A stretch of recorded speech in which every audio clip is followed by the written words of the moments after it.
Halo anak-anak, selamat pagi. Bagaimana kabarnya pada pagi hari ini?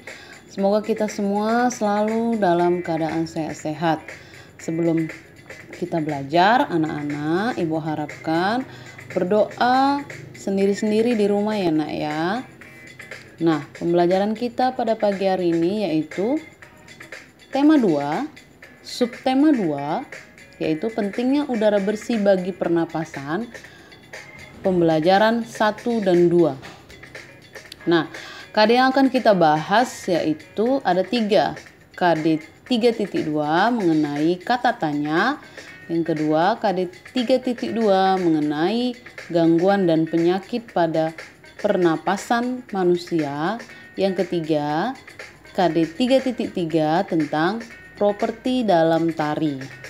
Nah, pertama kita akan membahas KD 3.2 yaitu tentang kata tanya.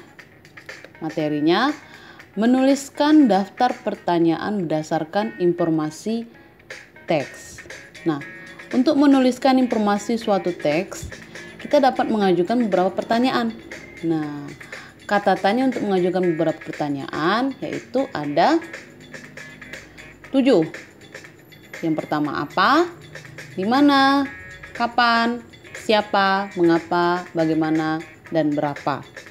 Kalau apa itu untuk menanyakan penjelasan mengenai suatu hal atau benda. Kalau di mana, penyebutan atau penjelasan tempat.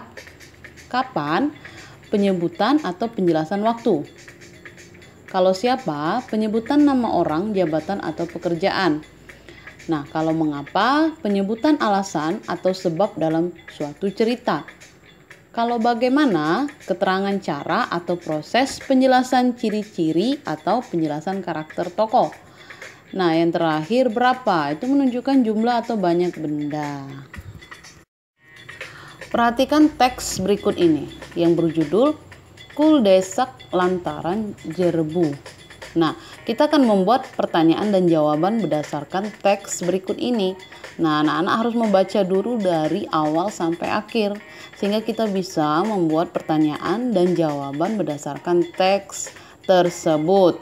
Nah, seperti contoh yang sudah Ibu buat, pertanyaannya ada 7 dari kata tanya yang sudah kita sebutkan tadi. Nah, kalau yang pertama, apa? Pertanyaannya, apa penyebab asap di Riau? Jawabannya, penyebab asap di Riau adalah kebakaran hutan. Kemudian yang kedua, siapa nama narasumber yang memboyong keluarganya keluar kota dalam berita tersebut? Jawabannya, narasumber yang memboyong keluarganya keluar kota dalam berita tersebut bernama Asep Dadan Muhada. Yang ketiga, di mana kebakaran hutan terjadi? Kebakaran hutan terjadi di Sumatera Selatan dan Jambi. Kemudian yang keempat, bagaimana upaya penduduk Riau menyelamatkan diri dari bahaya asap?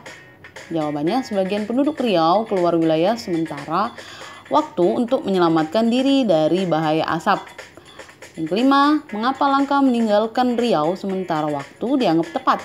Langkah meninggalkan Riau sementara waktu dianggap tepat karena angin membawa asap kebakaran dari Sumatera Selatan dan Jambi ke Riau.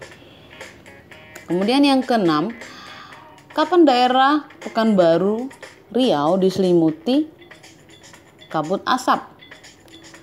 Nah, daerah Pekanbaru, Riau diselimuti kabut asap pada hari Selasa pekan lalu.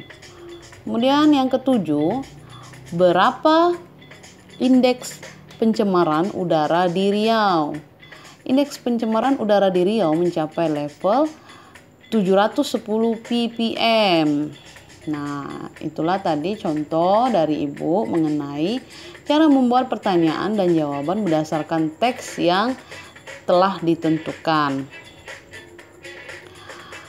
Kebakaran hutan terjadi di Sumatera Selatan dan Jambi yang sudah kita bahas tadi itu menyebabkan gangguan pernapasan pada manusia dan penyakit pada organ pernapasan.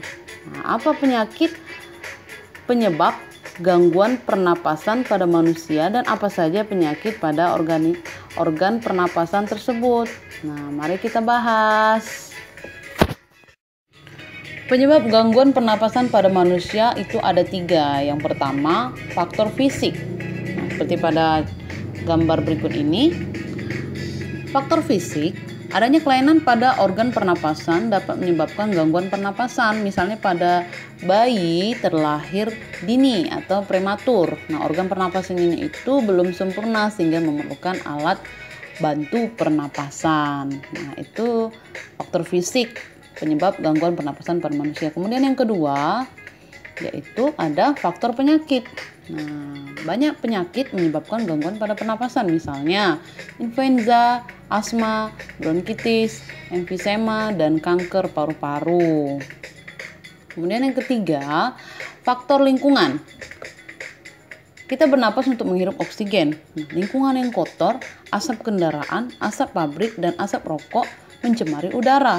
Udara tercemar menyebabkan ketersediaan oksigen itu menipis, sehingga kita merasa sesak saat bernapas. Nah, itu faktor lingkungan yang menyebabkan gangguan pernapasan pada manusia. Selanjutnya, ada penyakit pada organ pernapasan. Penyakit pada organ pernapasan yang pertama ada asma. Asma adalah penyumbatan saluran pernapasan yang dapat disebabkan oleh debu, udara dingin, alergi terhadap makanan tertentu, atau terlalu lelah. Nah, gejalanya dada terasa sesak, batuk, napas terasa berat. Nah, seperti ini pada contoh gambar berikut ini. Nah, bronkus yang normal dan bronkus yang sakit. Nah, karena adanya lendir-lendir yang disebabkan oleh debu, udara dingin, alergi terhadap makanan tertentu, dan terlalu lemah, sehingga bronkusnya tidak seperti pada bronkus normal. Adapun pengobatan yang harus dilakukan ketika sedang terjadi penyakit asma, yaitu dengan pemberian inhaler. Nah, seperti ini ya, Nak ya. Tinggal disemprot, ini bagi penderita asma. Penyakit yang kedua pada organ pernapasan yaitu flu. Nah, flu itu merupakan gangguan pada organ pernapasan yang disebabkan oleh virus influenza. Nah, seperti pada contoh gambar berikut ini. Nah, gejalanya sakit kepala, demam, hidungnya tersumbat. Pengobatannya dengan minum obat sesuai resep dokter dan mengkonsumsi makanan sehat dan bergizi. Adapun pengobatan dan pencegahan flu, yang pertama, beristirahat, mengkonsumsi makanan sehat yang mengandung vitamin C. Kemudian yang ketiga, minum banyak cairan. Yang keempat, rajin cuci tangan. Yang kelima, menghindari berdekatan dengan penderita flu. Yang keenam, bila gejalanya berat, sebaiknya diperiksa ke dokter agar diberikan obat untuk mempercepat kesembuhan dan mencegah komplikasi. Cara mencegah flu yang paling efektif adalah melakukan vaksinasi influenza. Nah, ini apabila flu-nya sudah terlalu berat. Kemudian yang ketiga, penyakit pada organ pernapasan yaitu bronkitis. Nah, seperti pada gambar berikut ini. Bronkitis adalah infeksi atau peradangan saluran bronkus yang disebabkan oleh virus. Nah, gejalanya seperti ini. Batuknya itu berdahak, kemudian demam, sesak nafas juga. Adapun pengobatannya dengan minum obat sesuai resep dokter, istirahat cukup, mengonsumsi makanan sehat dan bergizi. Kemudian ada pun pengobatan bronkitis, yaitu bronkitis ringan dapat hilang dengan sendirinya. Namun, jika kondisinya cukup berat, bronkitis harus diatasi dengan obat-obatan seperti obat batuk berdahak. Nah, untuk membantu pengobatan disarankan untuk banyak minum air putih dan istirahat yang cukup. Nah, bronkitis dapat dicegah dengan beberapa cara berikut ini. Yang pertama, menghindari rokok. Yang kedua, menjaga kebersihan dan selalu mencuci tangan setiap usai beraktivitas. Yang ketiga, mengenakan masker untuk menghindari paparan senyawa berbahaya dan penderita yang sudah mengalami bronkitis. Selanjutnya, penyakit pada organ pernapasan. Yang keempat yaitu tonsilitis. Nah, tonsilitis ini adalah peradangan yang terjadi pada amandel atau tonsil yang disebabkan oleh virus atau bakteri. Gejalanya membesarnya tonsil dan menimbulkan rasa sakit. Pengobatannya dengan minum obat sesuai resep dokter. Biasanya dokter itu meresepkan antibiotik jenis penisilin serta mengkonsumsi makanan dan minuman yang bersih. Tanda-tanda dan gejala paling umum dari tonsilitis adalah radang tenggorokan, kesulitan atau sakit saat menelan, suara yang serak, kemudian batuk, demam yang disertai dengan menggigil, napasnya bau, kehilangan nafsu makan, sakit kepala, leher kaku, sakit perut, nyeri pada rahang dan leher akibat pembengkakan kelenjar getah bening, amandel yang tampak berwarna merah dan bengkak, kemudian amandel yang memiliki bercak putih atau kuning, kesulitan membuka mulut. Nah, itulah tanda-tanda atau gejala dari tonsilitis. Kemudian pengobatan jika terjadi penyakit tersebut. Selanjutnya yaitu penyakit pada organ pernapasan. Yang kelima adalah pneumonia. Nah, pneumonia itu adalah peradangan pada bronkiolus dan alveolus karena infeksi bakteri Streptococcus pneumoniae, virus, dan jamur. Gejalanya batuk dengan dahak yang berdarah, kemudian sesak napas, nyeri dada, dan demam tinggi. Pengobatannya dilakukan dengan minum obat sesuai resep dokter. Adapun pengobatan pneumonia lainnya yaitu jika pasien sudah sulit bernapas, biasanya dokter akan memberikan oksigen tambahan atau memasang alat bantu nafas, ventilator, ya. Kalaupun tidak terlalu berat, itu biasanya dokter hanya memberikan antibiotik. Adapun pencegahan pneumonia yaitu yang pertama menjalani vaksinasi. Yang kedua, memperkuat daya tahan tubuh misalnya dengan mencukupi asupan nutrisi. Yang ketiga, menjaga kebersihan diri misalnya rajin cuci tangan dan tidak menyentuh hidung atau mulut dengan tangan yang belum dicuci. Yang keempat, tidak merokok atau mendekati orang yang sedang merokok. Yang kelima, tidak mengkonsumsi minuman yang beralkohol. Minuman-minuman soft drink itu juga termasuk ya. Kalau bisa dihindarin. Yang keenam, menjaga jarak dengan orang yang sedang sakit batuk atau pilek.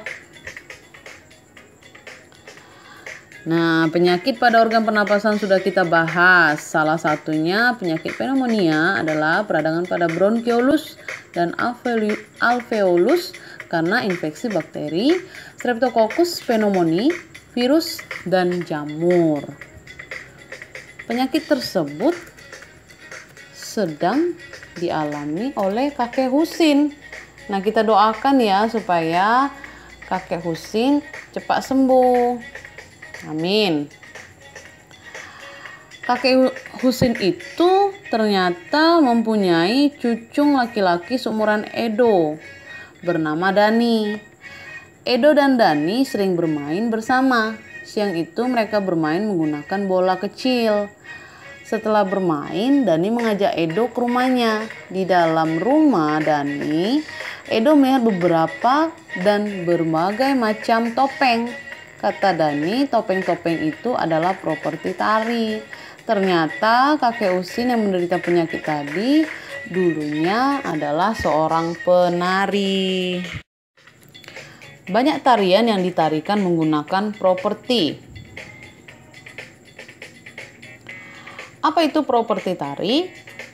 Properti tari merupakan segala kelengkapan dan peralatan yang digunakan ketika pertunjukan tari. Fungsi properti yang pertama menyampaikan ide dan makna gerakan dalam tariannya agar mudah dipahami penonton. Yang kedua, pelengkap busana tari. Yang ketiga, membantu menghidupkan karakter tokoh. Yang keempat, memberi nilai tambah keindahan dalam tarian. Contoh-contoh properti tari seperti pada gambar berikut ini, dia menggunakan properti tari tombak. Nah, adapun contoh properti tari lainnya yaitu pedang, keris, kemudian recong, ada busur, ada anak panah, kemudian ada topeng, piring, topi, tongkat, lilin, dan payung.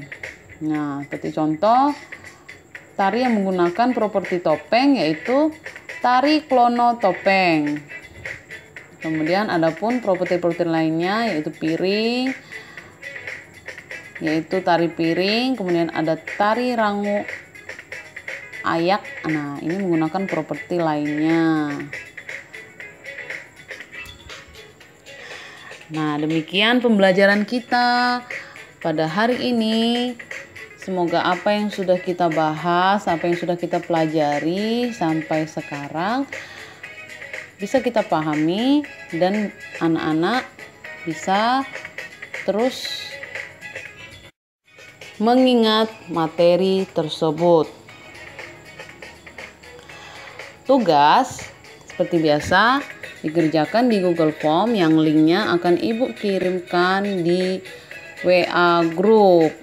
Nah, demikian pembelajaran kita. Terima kasih anak-anak. Semangat belajar, semangat mengerjakan tugas. Jangan ada kata menyerah. Tetap selalu berdoa, jaga kesehatan, kebersihan. Semoga